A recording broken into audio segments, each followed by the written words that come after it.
Alors, le générique, on l'a bien, on a bien la musique en tête, on le connaît par cœur. Merci d'être toujours aussi nombreux à nous retrouver sur cette chaîne Wingmaster Débrief, cette chaîne gratuite qui vous est offerte sur YouTube. Merci de nous suivre, c'est très sympa et je ne suis pas seul, évidemment, comme à chaque fois.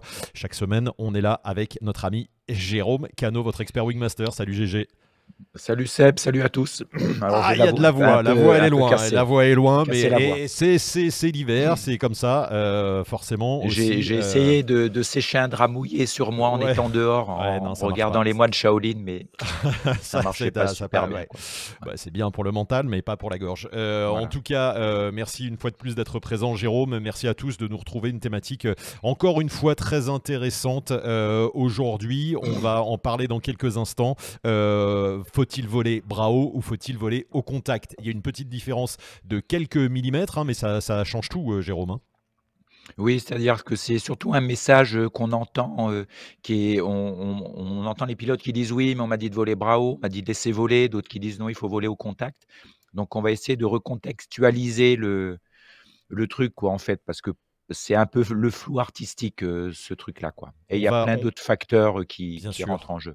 On en parle, on en a déjà parlé, mais là, on va s'appuyer vraiment sur ce point-là pendant les moins de 20 minutes qu'il nous reste. Et puis, 20 minutes, c'est maximum pour ta voix, de toute façon. On vous rappelle que ce contenu est gratuit. Abonnez-vous à la chaîne, hein, bien sûr. Cliquez sur la petite cloche pour être informé des nouveaux contenus qu'on vous offre toutes les semaines. Mais surtout, Wingmaster, c'est aussi une masterclass. Donc, si vous ne connaissez pas, si vous n'êtes pas abonné, déjà, ça permet de soutenir cette chaîne. Et puis, on vous offre un contenu exclusif. Il y a 21 épisodes, 11 heures de vidéo, c'est unique, ça n'existe pas. Ce ne sont pas des tutos, c'est vraiment toutes les techniques de vol de Jérôme qui vous montre. Et c'est décrypté en plein de chapitres, puisqu'il y a des descentes rapides, il y a les ascendances, il y a les décollages, les atterrissages. Il y a un chapitre de plus d'une heure sur jouer dans le vent, au sol, hyper formateur. Et tout ça, Jérôme, c'est tes techniques à toi de pro, j'allais dire, hein, que tu montres vraiment en vidéo et avec jusqu'à 8 caméras en vol.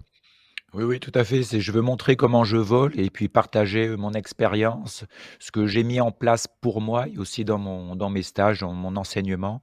Ça a évolué depuis des années, puis là, on a fait une synthèse de plein de choses et on a tout réuni, sur une masterclass, donc c'est vraiment utile et ça sert beaucoup, quoi. Voilà, et ça permet d'ancrer ce que vous avez appris quand vous êtes en formation, ou ça permet de revoir des techniques également et de se dire tiens, ah ouais, j'avais oublié ça, ou il y a même des messages. Moi, je sais que ça m'a vraiment aidé à des moments où j'entendais ta voix qui me disait ah, il faut faire ça, et effectivement, ça revenait. Donc ça ancre quelque chose, quoi, profondément. Voilà, Euh, entre le message qu'on entend, ce qu'on a vu et puis de revenir voir des détails, en fait, ça permet de, voilà, de faire un bon ancrage, de comprendre et aller vers des automatismes. Et on voit un pro vraiment comment il vole en vol sur plein d'axes différents, donc hyper intéressant. Allez voir sur le site wingmaster.top, c'est le prix d'une journée de formation, hein. C'est vraiment pas cher et c'est à vie l'abonnement, donc n'hésitez pas. Voilà qui est dit. Jérôme, on va attaquer ce thème, donc voler bras haut ou au contact. Comme tu le disais, il y a des idées reçues et souvent on entend un atterro raté ou un vol qui s'est pas bien passé. Il y a des gens qui disent ah oui, mais on m'avait dit de voler bras haut. On m'a toujours dit de voler bras haut. Tiens, en approche, par exemple, c'est vrai que tu discutes avec des pilotes qui se posent et qui peuvent se poser un peu en vrac et disent ah, mais il fallait voler bras haut. Alors que c'est vrai qu'on le voit dans Wingmaster. Toi, t'expliques qu'on peut ralentir sa voile et des fois, des gens se disent ah oui, je peux ralentir ma voile. Donc, il y a un message voilà, qu'il faudrait peut-être Il y a plein de contextualiser, comme tu le tout disais. à fait, il y a plein de messages, il y a plein de précisions à apporter là-dessus, d'informations. La première, c'est déjà de savoir à quel pilote on s'adresse, en fait. Est-ce que c'est quelqu'un qui débute, qui est en formation? Est-ce que c'est, quelqu'un qui vole en autonomie, en loisir? Est-ce que c'est quelqu'un qui oriente sa pratique vers la performance? Alors déjà, ça fait 3 thèmes, 3 manières de voler, trois besoins différents, des objectifs différents, donc le message va pas être le même. Donc un Un pilote exemple. débutant, globalement, c'est en partant calme, il vole bras haut. On va pas lui mettre des contraintes. C'est ça l'idée? Et oui et non, je dirais. C'est-à-dire que quand on apprend, on va proposer aux débutants sur ses premiers vols de voler à ce qu'on appelle au contact, de descendre un peu les mains pour avoir une sensation dans les mains. Et pourquoi on propose ça? C'est simplement parce que l'objectif, c'est qu'il commence ses virages avec déjà une tension dans les commandes, pour qu'il ait une information sensitive et qu'il parte pas d'un flou dans la commande à une dureté dans la commande. Donc, le fait de voler bras haut, le fait de voler au contact permet au pilote dans ce contexte de formation d'avoir une première sensation, de savoir ce qui se passe, de sentir sa voile au-dessus. Donc ça, c'est le premier objectif. Et on lui propose aussi, en approche, c'est ce que je préconise. Quand je dis en approche, c'est pas en finale, hein, c'est vraiment pendant la phase d'approche, pour que ce soit plus confortable et plus facile de ralentir sa voile. Donc c'est un peu plus que le contact. Ralentir sa voile, c'est pour aller moins vite, pour avoir une moins bonne finesse et pour avoir le temps de construire son approche de manière moins rapide et avec un angle de planée moins bon. C'est un peu plus facile. Après, on se remettra bras haut dans le final en air calme. Voilà, donc Voilà, donc déjà, ça c'est un exemple, par exemple. c'est un exemple. Si maintenant on est en loisir, par exemple, c'est-à-dire qu'on va loisir, je vais dire qu'on va essayer de rester en l'air, on va voler sur site, on va enrouler des thermiques, on va faire du soaring, et cetera. Là, on va avoir besoin, pour enrouler un thermique, aussi de ralentir sa voile. On ne va pas enrouler bras haut. Pourquoi? Parce que quand on enroule bras haut, on a une vitesse qui est trop importante, donc des rayons de virage trop grands. Et des fois, on n'arrive pas à rester dans le thermique. Alors quand on arrive là à ralentir sa voile, donc on est plus que le contact, hein, on va ralentir sa voile, on va commencer à exploiter de manière plus efficace les ascendances. Voilà. Ensuite, dans le loisir, quand on va faire des lignes droites, par exemple, va rentrer en jeu maintenant peut-être un critère de performance, c'est-à-dire de finesse, aller le plus loin possible. Donc là, il va falloir se mettre bras haut, c'est-à-dire pas au contact du tout, vraiment laisser le bord de fuite libre pour avoir, parce qu'on a comme objectif la meilleure finesse, donc les meilleures finesses de voile en ce moment sont bras haut, c'est pas au contact. Donc Oui, on parce va qu'il y a, laisser voler la voile. Oui. il y a effectivement aussi, pour reprendre ce que tu dis, Jérôme, une idée reçue qui date d'un certain temps. C'est-à-dire qu'il y a un moment, des voiles anciennes, peut-être, on disait il faut voler au contact ou avoir un peu de pression sur les freins. Tandis que maintenant, les voiles, c'est des avions de chasse et l'idée, c'est de laisser bras haut et on va pas se prendre la voile sur la gueule Alors quand c'est des c'est pas conditions c'est calmes. Hein. voilà, c'est pas pour la même chose. C'est-à-dire que maintenant, la finesse max des voiles est bras haut, en fait, et non pas freiner comme il y a 10-15 ans où il fallait freiner sa voile pour avoir sa meilleure finesse. Le matériel a évolué, c'est un thème qu'on va aborder aussi. Donc ce qui fait que les voiles ont leur meilleure finesse bras haut. Donc ça peut gêner en fait quand on est en approche, quand on enroule un thermique, et cetera, puisque là l'objectif par exemple en thermique, c'est de rester dans le thermique, c'est pas d'avoir la meilleure finesse. Alors que si on est en ligne droite, l'objectif peut être d'avoir la meilleure finesse, donc on se mettra bras haut. La question, c'est de savoir, quand est-ce que dans cette ligne droite, en loisir performant, on va ralentir sa voile dans cette ligne droite? Et ben, ça va dépendre, de l'objectif, c'est-à-dire quelles sont les priorités. Si l'aérologie n'est pas très turbulente, on va laisser la voile faire, on va laisser la voile bouger et on va rester bras haut. On ne va intervenir au frein que pour rattraper son cap, par exemple, ou pour limiter des mouvements de tangage. Si l'aérologie devient très turbulente, c'est-à-dire qu'il y a des risques de fermeture, par exemple, de mouvements de voile importants, là, on va remettre en cause le fait de voler bras haut, donc on va ralentir sa voile pour augmenter son angle d'incidence, pour la ralentir et pour avoir une position de main qui va nous permettre soit de freiner plus, soit de remonter les mains. Donc là, on va rentrer dans ce qu'on appelle du pilotage actif. Donc l'objectif à ce moment-là n'est plus d'aller loin, d'aller en allant vite avec la meilleure finesse, c'est plutôt de contrôler sa voile parce que la priorité a changé. La priorité maintenant devient à contrôler la voile et éviter des fermetures, par exemple. Donc Voilà. on fait évoluer, voilà, c'est en fonction du contexte, les différentes façons de tenir sa voile, hein, c'est exactement Tout ça. à Et fait. quand C'est tu pour dis, ouais. ouais, et quand tu dis au contact et quand tu dis freiner ou bravo, pour bien comprendre, au contact, ça peut, est-ce que c'est juste, j'ai ma poignée de frein dans la main, par exemple Mhm. comme En ça, dragon. en dragonne, et est-ce que je mets les doigts sur la drisse de frein un tout Oui. petit peu comme ça? Ça, c'est déjà au contact, ça? Voilà, Ou c'est le bravo? contact, quand le contact veut dire alors il faut voilà, il y a aussi un amalgame, c'est-à-dire qu'on peut être en contact en étant bras haut. En ayant une position bras haut, on Eh peut oui, être au bien sûr. contact. C'est pour ça qu'il faut différencier les choses. Le Contact, contact c'est veut juste un dire, peu le poids de la main sur ça veut dire une sensation de dureté dans la commande. Donc elle apparaît en général avec les voiles, c'est à peu près au niveau des épaules, au réglage entre oreille et épaules maintenant avec le réglage des voiles puisque la garde de frein est fait environ 10-15 centimètres, donc il faut descendre les mains, main en dragonne, avec le haut de la main au niveau de la mâchoire à peu près, ça c'est le contact. Le freinage, lui, le premier freinage va apparaître au niveau des épaules, pour vous donner une idée, Et donc c'est vrai que rien qu'avec le poids de la main, on voit le volet de frein qui est qui disparaît. qui est très léger, quoi, qui est très Voilà, léger. Voilà, tout à il y a un fait. petit peu de volet et ça suffit à être au contact en fait. C'est le contact et c'est même avant le volet de frein, c'est retendre la drisse de frein. C'est quand elle est tendue, on a une sensation dans la commande. Quand on est bras haut, on n'a pas de sensation dans la commande, on a un flottement dans la commande, donc on n'a pas d'information de la voile. Voilà, c'est bien différencier le bras haut, le contact et le premier freinage. C'est Et ça, 3 c'est positions qui n'ont rien à voir, oui. bien sûr, et ça c'est important aussi, j'allais dire, en cas d'incident de vol, sur des voiles A et B où on dit il faut qu'il n'y ait pas d'action sur la commande. Ça veut dire que relever les mains bras haut, c'est vraiment bras haut et c'est pas garder un petit contact, quoi.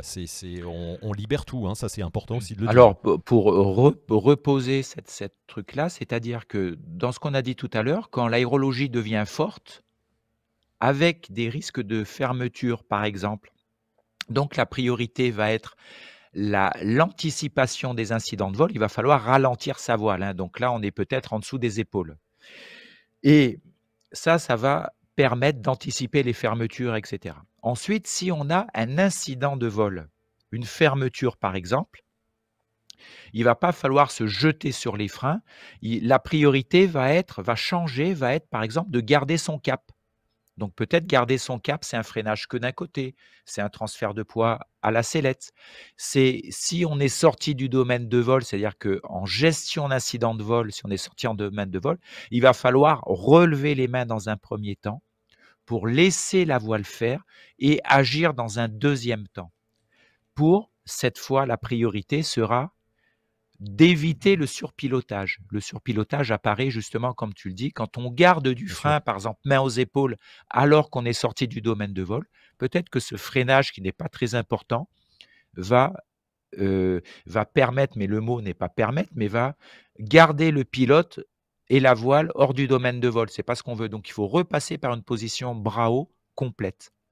Bon, au moins c'est clair. On a voilà le contexte, les différents contextes, les différentes positions de main. On a bien compris. Quand est-ce que alors j'imagine que là on n'est pas en direct, mais il y a plein de questions qui vont se poser comme on les a à chaque fois. Moi on m'a dit qu'il fallait que je sur cette voile là que je vole au contact ou que je freine un petit peu ou que quelle est ta préconisation donc voile moderne aujourd'hui, une voile A, B on va dire loisir, on vole bras haut comme tu l'as expliqué. Il n'y a pas de souci là-dessus. On oublie toutes les Alors, autres idées. dans ta phrase, il y a 2 phrases. Là, je peux pas Comme et d'habitude. oui, Et il y a oui, 2 orientations. C'est-à-dire qu'avec n'importe quelle voile, compétition, voile de loisir, voile, pour apprendre, on peut voler bras haut en air calme, ça pose pas de on est problème. d'accord, Ça pose aucun problème, bien sûr. on a sa meilleure finesse. Ensuite, l'autre question, c'est, je m'en rappelle plus d'ailleurs. Oui, je ne peux pas donner une recette, C'est ça. une manière de faire pour tous les pilotes, pour toutes les voiles, pour tous les objectifs. C'est ça qui est impossible et c'est souvent ce qu'on nous demande. On nous dit: «Oui, allez, c'est quoi la recette? Comment je fais? Quel est le truc qui me sort de tout? Qui me permet d'avoir la meilleure finesse, mais en même temps de ne pas prendre la voile sur la gueule, de gérer les incidents de vol, d'enrouler un thermique?» C'est pas possible. Ce On n'est fait qu'une évoluer en question fait en fonction des conditions, quoi. d'adaptation. Et c'est ça. Exactement. C'est pour ça que le contexte est important et c'est pour ça que ça peut paraître compliqué pour un pilote qui entend des messages différents, mais c'est simplement qu'il manque une partie du message, c'est-à-dire le contexte. Où est-ce que tu en es? Quelles sont les priorités? Est-ce que c'est de la performance? Est-ce que c'est anticiper des incidents de vol? Est-ce que c'est la gestion de l'incident de vol? Tout ça n'a rien à voir. Est-ce qu'on est en approche? Est-ce qu'on est en finale? Est-ce qu'on est en cheminement? Est-ce qu'on est en train d'enrouler un thermique? Il n'y a pas une position type en fait, sinon on C'est ça, coudrait les commandes, hein. bien sûr. On n'aurait qu'à coudre les commandes et ça serait réglé. Et c'est important de le dire, et c'est vrai et moi je le vois avec les amis qui Mmh. progressent et qui ont 2, 3, 4, 5 ans, et on en a parlé au tout début, hein, le message de ah, mais on m'a dit qu'il fallait voler bras haut, mais oui, mais tu as pris des cours il y a 5 ans, et maintenant il faut faire Voilà. évoluer ta pratique. Donc il y a aussi sa Alors pratique personnelle qui évolue, hein, on teste alors des choses aussi, Joe. l'évolution du pilotage, si on part du débutant jusqu'à la performance, en fait, ça va changer, en fait. C'est-à-dire que quand on fait ses premiers vols, on va dire aux gens, on va dire au pilote: «Reste bras haut quasiment tout le temps», pour pas qu'il appuie dessus, pour pas que ça bouge, donc il va peu utiliser ses commandes. Ensuite, au bout du 10e, du 15e vol, on va commencer à apparaître le contact. Tu vas voler au contact dans les lignes droites, voilà. Et au fur et à mesure qu'on va progresser, qu'on va changer les endroits où on vole, le type d'aérologie qu'on fréquente et cetera, on va commencer à découvrir le bras haut et le plus de freinage. Et donc, on va moins utiliser le contact finalement, puisque c'est une position qui sert à rien en fait. On n'est pas en finesse max et c'est pas assez freiné pour gérer les incidents de vol. Donc, c'est comme ça que le truc évolue en fait. Et pour aller plus loin après dans la performance pure, où on va même beaucoup moins toucher les commandes à part gestion des incidents de vol et enrouler des thermiques. Et dans toutes les lignes droites, on va mettre les mains sur les élévateurs arrière pour piloter aux arrières et non plus aux freins. C'est pour ça, c'est une nouveauté, ça. Et on va même après utiliser l'accélérateur, puisque l'accélérateur, si je relève brutalement mon accélérateur, c'est un petit peu comme si je freinais en fait. Donc on peut se servir aussi du relâcher de l'accélérateur pour permettre de limiter le mouvement de la voile vers l'avant. Donc on voit que le pilotage évolue en fonction de sa pratique et de ses objectifs et qu'on ne peut pas avoir un message unique Bien sur sûr. la manière de piloter. C'est ça qui est intéressant. Et dans ce que tu dis, ce qui est intéressant, aujourd'hui, on pourrait dire qu'on va utiliser les commandes. Alors pour quelqu'un et pour une voile performante, hein, on a compris, et pour Oui, quelqu'un qui maîtrise, les commandes, elles servent à temporiser sa voile au déco, quasiment. Après, oui, on vole, on n'a plus besoin de ces commandes, et elles ne pour vont enrouler. servir ouais, voilà, pour enrouler, et elles ne vont servir finalement qu'à enrouler et à latéraux. Et après, Et, tout à- le reste se fait et la- aux arrières et avec l'accélérateur, quoi. et à la gestion des incidents de vol se Et fait à la aussi au gestion frein. des incidents de Voilà. vol, bien évidemment. Quand on bascule sur les arrières, on est plus sur des lignes droites Ok, performantes, on est plus là-dessus. Et ce qu'il faut savoir aussi dans l'évolution du matériel, c'est pourquoi, on a changé de message entre à l'époque, on disait: «Il faut voler à mi-frein, hein, pour pas que la voile ferme» et maintenant on dit plutôt bras haut parce que le concept des voiles ont évolué avec le shark nose, c'est-à-dire que le nez de la voile est beaucoup plus marqué et le point d'attache des suspentes, il y a une 15-20 ans, était carrément à l'avant de la voile, alors que maintenant, il est carrément beaucoup plus loin que l'avant de la voile. Donc, on a des nez, des bords d'attaque de voile beaucoup plus solides qu'avant. C'est pour ça qu'on peut aussi plus laisser voler la voile. Il y a ça aussi. L'autre chose aussi, c'est que le nombre de suspentes diminue. bien Ça, sûr. c'est l'évolution du matériel. C'est-à-dire que, pour vous donner une idée, maintenant, une voile END et une voile de compétition CCC, elles sont toutes en 2 lignes. Élévateur avant, élévateur arrière. C'est pour ça que on va maintenant, le pilotage aux élévateurs arrière devient une pratique, mais qui est nécessaire. C'est pas un jouet, c'est pas une option, c'est qu'on pilote comme ça. Et on voit apparaître maintenant des ENC2 lignes. Les premières viennent d'apparaître là début d'année. On salue Air Homologation, Design, entre autres, qui voilà, vient d'en sortir une. avec qui vient de sortir la Volt 4 qui est une ENC en 2 lignes. Donc ça fait apparaître le pilotage aux arrières. Et on voit apparaître aussi maintenant, début 2022, des voiles ENB Sport en 2,5 lignes, c'est-à-dire 3 lignes au milieu et 2 lignes sur les extrémités. Et donc, ça va permettre aussi de commencer à piloter aux arrières, c'est-à-dire qu'on a mis le bénéfice des 2 lignes, c'est plus facile à piloter aux arrières, aux élévateurs arrière. On a mis le bénéfice des 2 lignes sur une partie de la voile en loisir. Donc on voit que le pilotage, avec l'évolution du matériel, on utilise les concepts des voiles de compétition et tout, et ça descend dans les voiles de loisir pour des avantages, performance et accessibilité et pilotage. Et donc il va bien falloir faire évoluer aussi son pilotage. Le truc, c'est qu'il y a une énorme inertie entre les évolutions du matériel Bien sûr. et ce qui arrive dans le grand public. Des fois, il y a 10 ans d'écart. C'est pour ça que ça fait des flous dans les messages, en fait. T'as fini de parler juste sur la cloche, Jérôme. Bravo.